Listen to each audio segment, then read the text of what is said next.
역사를 바꾼 선택. 선덕여왕의 선택과 유교 통치 시대를 연. 김춘추의 선택. 632년 정월, 진평왕이 아들이 없이 죽자 그의 딸 덕만이 왕위에 올랐는데 그가 선덕여왕으로 덕만이 왕위에 오른 그 자체가 커다란 정치적 사건이라고 할 수 있었습니다. 여성이 왕위를 계승한 것이 그때까지 한 번도 없었던 일이기 때문으로 선덕여왕의 즉위에는 남자 선골이 없어서라는 명분이 내세워졌는데 그러면 왕위에 오를 수 있는 자격은 반드시 선골만 가능했던 것일까요? 선골인 선덕여왕과 진덕여왕의 뒤를 이어 왕위에 오른 진골인 김춘추는 진평왕이 죽었을 당시에는 과연 왕위 계승의 자격이 없었던 것일까요? 김춘추의 가계를 살펴보면 김춘추의 할아버지는 진지왕으로 진지왕은 정복군주로 유명한 진흥왕의 둘째 아들이었는데 첫째 아들 동륜이 일찍 죽었기 때문에 진흥왕의 뒤를 둘째 사륜이 잇게 된 것입니다. 동륜의 죽음도 어처구니 없는데 어머니 사도왕후가 겨우 태자를 만들어 놓았지만 진흥왕의 후궁인 보명궁주와 사랑에 빠져 몰래담을 넘다 개에 물려 죽었다고 하죠. 동륜에게 아들이 있었지만 동생에게 왕위가 이어진 것이 비정상적인 것은 아니었지만 문제는 그 이후로 진지왕은 정사가 문란하다는 이유로 폐위되고 그 뒤를 이어 동륜의 아들이 왕위에 올랐으니 그가 진평왕입니다. 동륜계와 사륜계 사이에 갈등이 있었던 것은 아니었나 생각해 볼 수도 있겠지만 정황으로 볼 때에는 진지왕과 귀족 세력 간의 갈등이 직접적인 요인인 듯합니다. 그러나 진평왕은 귀족 세력을 견제하고 왕실의 기반을 다지기 위해 폐위된 진지왕의 아들인 용춘을 적극적으로 등용했고 자신의 둘째 딸 천명과 용춘을 결혼시켰습니다. 용춘과 천명 부인의 아들이 바로 김춘추로 김춘추는 할아버지가 진지왕이었고 외할아버지가 진평왕이었으니 최고의 혈통을 갖춰 혈통만 본다면 진평왕이 죽은 후 첫 번째 남성 왕위 계승권자가 되기에 모자람이 없었습니다. 그런데 왜 김춘추는 선골이 될 수 없었을까 궁금한데 아마도 선골이란 진종설화로 대표되듯 진평왕의 직계에만 해당하는 신성한 가계의식으로 진평왕이 재위 내내 추진한 왕권 신성화의 결과였습니다. 이렇듯 선골은 사실상 관념의 문제이고 왕위 계승은 현실 정치의 문제인데 숨어있는 현실 정치를 읽어내지 못하면 선덕왕에서 김춘추의 즉위로 이어지는 정치적 격동을 제대로 파악하기 어렵습니다. 여기서 삼국사기 등에서 전해지는 선덕여왕의 또 다른 표상을 살펴볼 필요가 있는데 선덕여왕이라면 직위섬사의 고사가 우선 떠오르는 바 여왕이 얼마나 지혜로운 인물인지를 보여주는 세 가지 이야기입니다. 워낙 유명해 간단하게 언급하면 당에서 보내온 모란꽃 그림에 나비가 그려져 있지 않은 것을 보고 모란의 향기가 없음을 알아맞혔다는 이야기가 첫 번째 이야기입니다. 그리고 연못에 두꺼비가 모인 것을 보고 역은곡에 백제군이 매복해 있음을 알고 이를 격퇴하였다는 이야기가 두 번째 이야기입니다. 마지막으로 죽을 때 도리천에 묻어달라고 유언하면서 낭산에 능을 쓰라고 하였는데 후일 낭산 아래 사천왕사가 창건되면서 결국 선덕왕릉이 도리천에 위치하는 형국이 되었다는 이야기가 세 번째 이야기입니다. 유독 선덕여왕의 경우에만 신위한 능력이 강조되었던 이유는 비록 여자이지만 이렇게 현명한 인물이니 왕으로서 충분한 자격을 갖추고 있음을 특별히 강조하려는 의도로 읽힙니다. 뒤집어보면 여성인 덕만이 왕위에 오르는 것 자체가 당시로서도 비정상적이었다는 말이 되는데 당시의 현실 정치 판도의 핵심은 역시 김춘추였을 것입니다.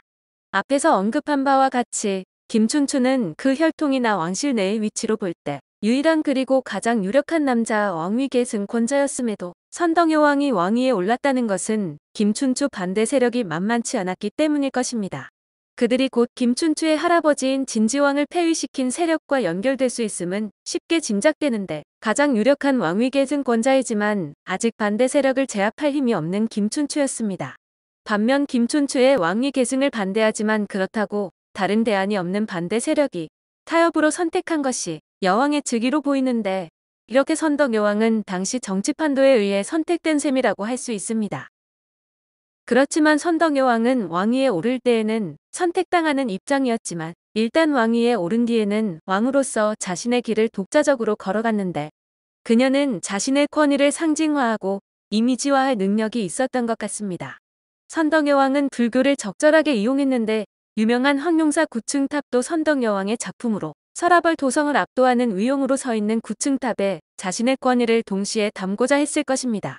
하늘의 뜻, 즉 천문을 관측하는 첨성대를 세운 의도도 마찬가지로 해석되는데, 물론 부왕인 진평왕 아래에서 왕이 되기 위한 수업도 충분히 받아 실제 권력의 힘도 알고 있었습니다.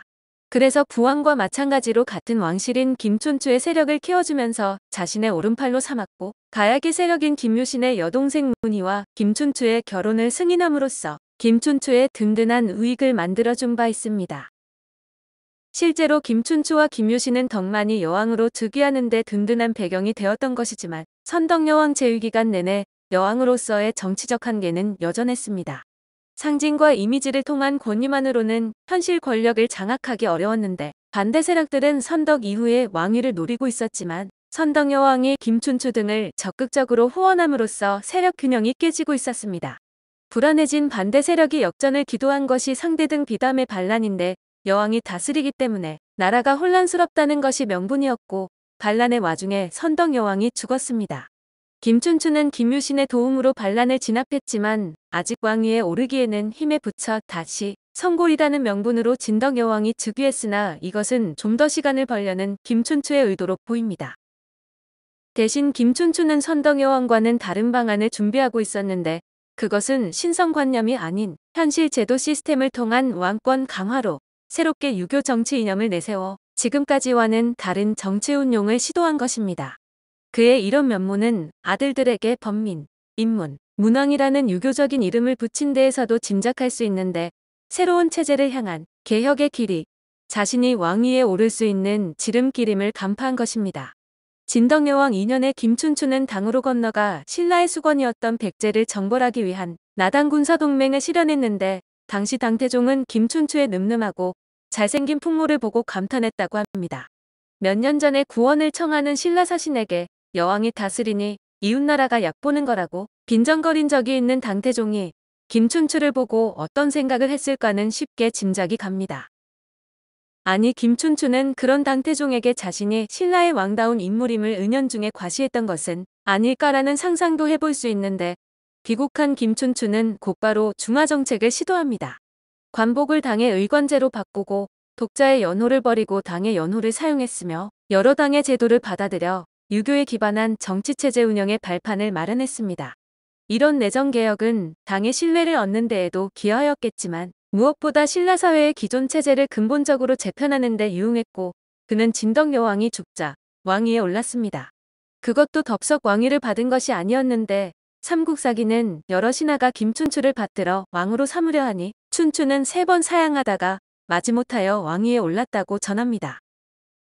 김춘추는 유교적 방식으로 새로운 왕으로서의 풍모를 과시하며 왕이 되기 위한 지난한 과정을 마무리했고, 그 과정은 곧 신라 사회를 개혁하는 첫걸음이었던 셈입니다. 그 결과 우리 역사 최초로 천하관과 안민의식, 관료제 등으로 정비되고 유교 통치 이념이 구현된 신라 중대시대가 열리게 되었습니다. 오늘은 역사를 바꾼 선택으로 선덕여왕의 선택과 유교 통치 시대를 연 김춘추의 선택이었습니다.